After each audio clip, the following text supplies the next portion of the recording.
Smart contract की logic कैसे बनाएं, कैसे एक ऑप्टिमाइज और एफिशिएंट वे से स्मार्ट कॉन्ट्रैक्ट को लिखा जाए। और अगर आपने ब्लॉकचेन की किसी भी पर्टिकुलर लैंग्वेज का जैसे कि रस्ट, सॉलिडिटी का कोर्स कर लिया फिर भी आपको समझ नहीं आ रहा कि अब स्मार्ट कॉन्ट्रैक्ट कैसे लिखा जाए, आपकी लॉजिक बिल्डिंग नहीं हो पा रही, तो इस वीडियो में मैं आपको डिटेल में बताऊंगा कि कैसे आप लोग अपनी लॉजिक बिल्डिंग कर सकते हैं स्मार्ट कॉन्ट्रैक्ट में। तो आइए बात करते हैं। तो गाइस, जितना मैंने फिगर आउट किया है कि लोगों की क्यों नहीं लॉजिक बन पाती स्मार्ट कॉन्ट्रैक्ट को लिखने में, उसकी जो मेजर रीजन ये है, एक ये कि उनके डाटा स्ट्रक्चर के जो कॉन्सेप्ट्स हैं और ऊप के कॉन्सेप्ट जो हैं वो अच्छे नहीं हैं। क्योंकि सॉलिडिटी में या जो भी पर्टिकुलर रस्ट हो, सोलाना में जो यूज़ होती है या इथीरियम में सॉलिडिटी यूज़ होती है, जो भी पर्टिकुलर लैंग्वेज है इनमें ऊप का बहुत ज़्यादा यूज़ है। जिन लोगों ने C++ पे या जावा पर काम किया हुआ अपनी यूनिवर्सिटी में और उनको अच्छे तरीके से कवर किया और उनमें प्रैक्टिस किया, उन लोगों की लॉजिक बिल्डिंग बेहतर है। लेकिन अगर अब आप लोग सोचें कि हमने तो अच्छी प्रैक्टिस नहीं की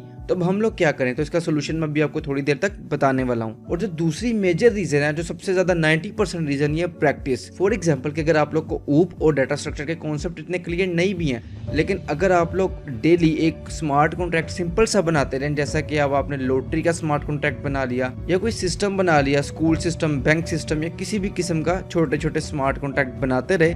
तो अगर आपके ऊपर डाटा स्ट्रक्चर के कॉन्सेप्ट नहीं भी अच्छे, वो खुद ब खुद बिल्ड होने लग जाएंगे, वो खुद ब खुद आपके अच्छे होने लग जाएंगे और एक दिन आपकी लॉजिक बिल्डिंग खुद ब खुद बनने लग जाएगी। तो जो 90 to 95% रीजन ये है जो प्रैक्टिस की कमी है, कि आप लोग कोर्स कर लेते हैं लेकिन आप लोग को ये बात समझने की जरूरत है कि कोई भी पर्टिकुलर कोर्स करने से आपके अंदर वो स्किल पैदा नहीं हो जाती। फॉर एग्जांपल, आपने सॉलिडिटी का कोर्स कर लिया तो अब आप लोग सॉलिडिटी के प्रो डेवलपर नहीं बन के, जब तक आप उसमें बार बार प्रैक्टिस नहीं करेंगे, उसमें स्मार्ट कॉन्ट्रैक्ट्स नहीं लिखेंगे, तब तक आपको वो चीज़ नहीं आएगी। अक्सर लोग यूं गलती अपनी सीवी में भी लिखने में करते हैं कि फॉर एग्जांपल उन्होंने React.js का कोर्स कर लिया या सॉलिडिटी का कोर्स कर लिया तो वो अपनी सीवी में लिख देता है कि हमें ये आता है। तो आपको बेसिक लेवल पे तो आता है, लेकिन जब तक आप लोग उसमें प्रोजेक्ट्स नहीं बनाएंगे तब तक आपको वो चीज़ क्लियर नहीं होगी। तो अब मैं आपको इसका वे बताऊंगा कि आप लोग कैसे इसमें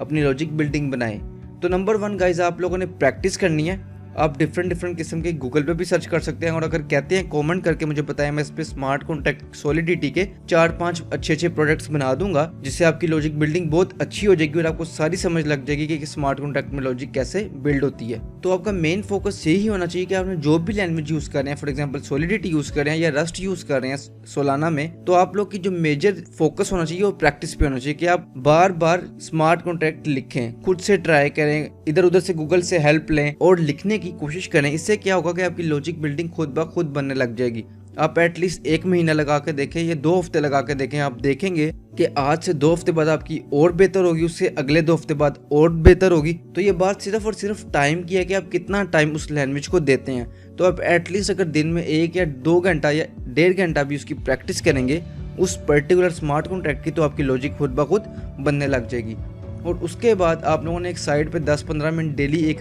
एक्सरसाइज डेली सॉल्व करनी है, ऊप की या डाटा स्ट्रक्चर की, इन दोनों की बारी बारी, या इन दोनों को आप साथ भी लेके चल सकते हैं अगर आपके पास ज़्यादा टाइम है तो आप देखेंगे कि आपकी लॉजिक बिल्डिंग खुद ब खुद बनने लग जाएगी और आपके अंदर खुद ब खुद एक कॉन्फिडेंस आ जाएगा कि अब मैं ब्लॉकचेन डेवलपर हूँ। फिर भी दोस्तों, किसी भी वाले से क्वेश्चन हो तो आप डायरेक्ट मेरे से इंस्टाग्राम पे पूछ सकते हैं, उसका नाम और लिंक मैंने डिस्क्रिप्शन पे दिया हुआ है। So thank you so much guys, you all have a good day.